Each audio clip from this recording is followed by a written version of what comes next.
you're looking to dive into topics on how to live a happier, healthier, more fit, and long lifespan, then you've come to the right podcast.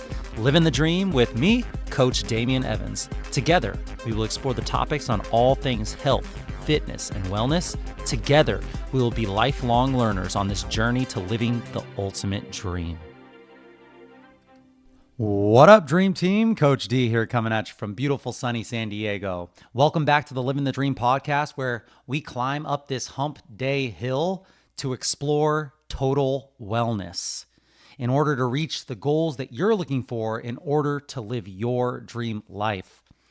A couple weeks ago, we were talking about the risks of drinking alcohol and why significantly cutting down your intake of alcohol could be a lifestyle worth trying, or maybe even adopting it for good. But I know living a low or no alcohol lifestyle, it definitely comes with challenges for a lot of people, whether for the societal norms that you experience, the social aspects, or emotional reasons. Pumping the brakes on drinking may not be as easy as it sounds. This week, I thought we could offer you 3 quick practical tips for how to make living a low alcohol or alcohol-free lifestyle a little bit easier and a little less awkward for you and your friends and peers and the people that you hang out with. The first 2 tips in the protocol are things that I have actually stress tested myself, so I can give you the personal story, the personal assurance that they work at least for me, and then people that I've trained and clients that I've worked with that do have issues with maybe over-consuming alcohol from time to time. And then the last 2 are some helpful guides and resources on alcohol alternatives and addiction. So hopefully that'll help as well. So let's jump in. Number 1, let the people that you're going to be hanging out with know in advance that you're not drinking.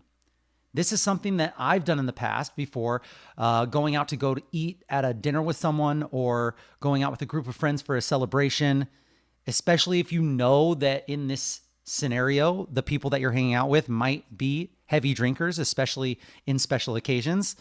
And just do this to avoid awkwardness at the table when the waiter goes around and is asking for everyone's drinks orders and you're like, I want water. I've just learned that proactively throwing it out there, texting the people in your group, telling them that you're not drinking in the moment, it just takes the pressure off the situation. It's easier for you to make the decision in the moment because you know when the waiter, waitress comes, they ask you for the drink, you're like, oh, here it is. Here's the moment of truth. Am I going to stick with my game plan of not drinking, or am I just going to have that? Maybe I'll have that seltzer. It's not that bad. Or I'll have that hard kombucha. You know, I don't want to make everyone think that I'm a party pooper or anything.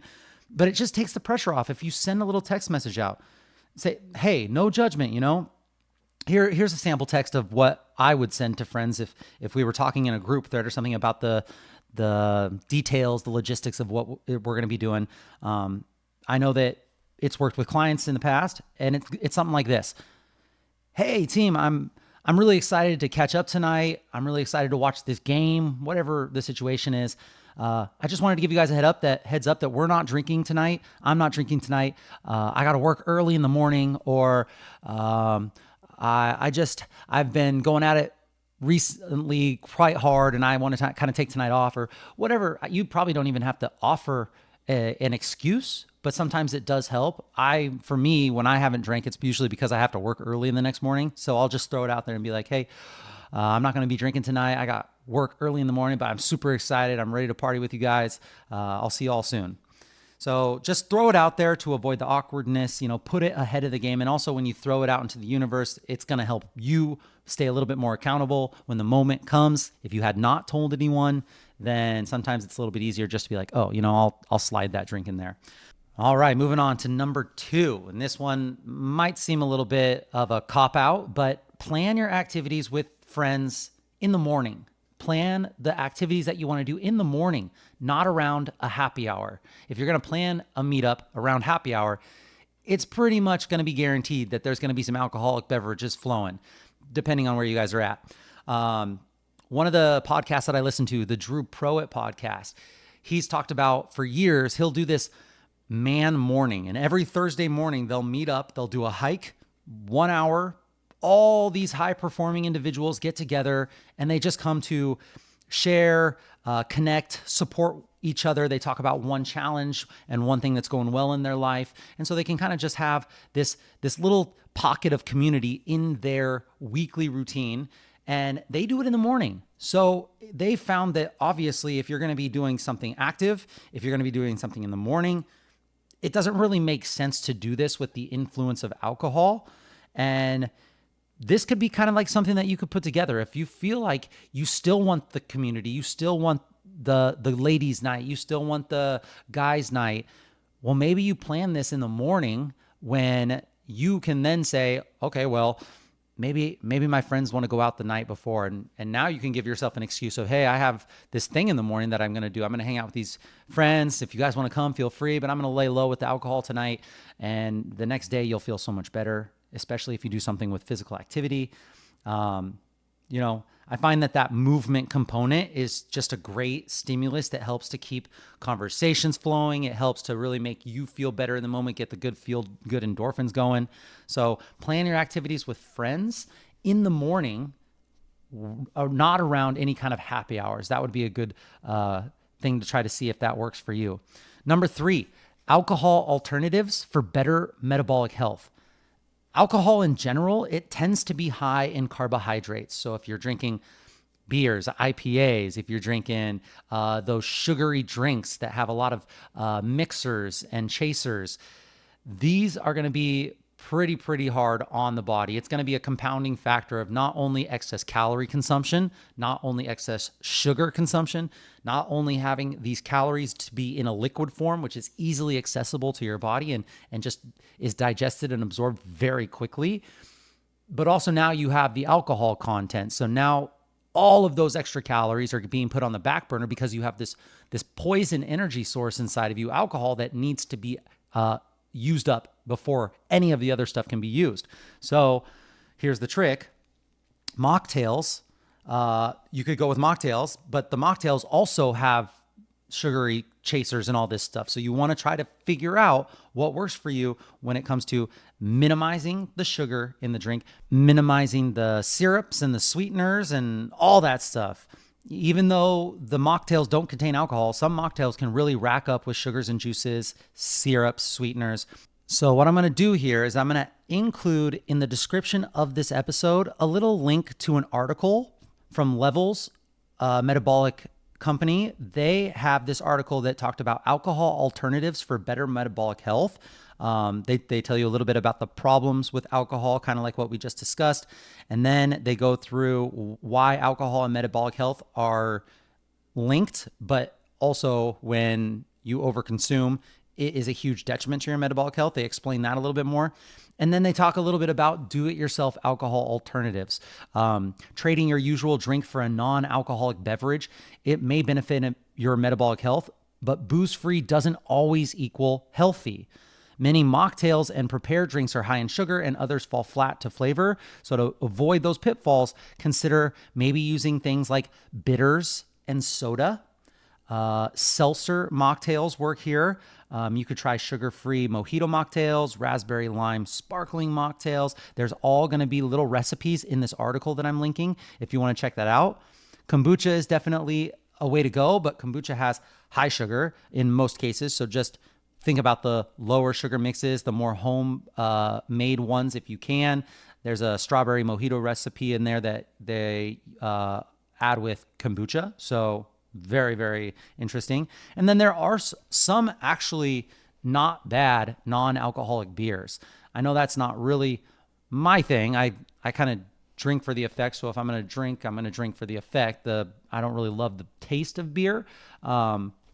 But they have these now non-alcoholic beers, including like Surreal Brewing Company, Athletic Brewing Company. They have really good beers from what I hear mostly from non-alcoholic beer drinkers. And then they also have alcohol-free spirits, and there's some links on here to some good ones that you can check out. And definitely think about minimizing the soda. They talk about soda alternatives, so things that can help give you maybe that fizzy feeling, give you that carbonation type feeling that people like, but not actually have the detriment of what Coca-Cola or I remember we used to do Sprite and tequila, which was crazy. What else did we do? Anyone drink Mountain Dew with their alcoholic beverages? Man, Mountain Dew back in the day. I used to drink that so much. That was a problem. All right, so check out the levels article. I'll include that. And then number 4, helpful resources on the topic of alcohol and addiction. Alcohol is a topic that comes with a lot of emotion and definitely a lot of history for a lot of us, and including myself. Some of the worst things that have happened to me in my life have happened because of alcohol drinking. So being able to realize that, know that there's a lot of emotions that go involved in that, and know that there are issues when it comes to substance abuse, and none of us are really safe from that if we let it go too far. Many people struggle with addiction or know somebody who struggles with it, which is why I just wanted to share 2 books that seem to be helping people in this category that the experts suggest. The first book is called In the Realm of Hungry Ghosts, and this is by Dr. Gabor Mate. All of us have a varied degree of pain and trauma in our lives, and Gabor Mate, he's like the trauma expert. The core theme of this book is that addiction is the manifestation of pain that has not been dealt with.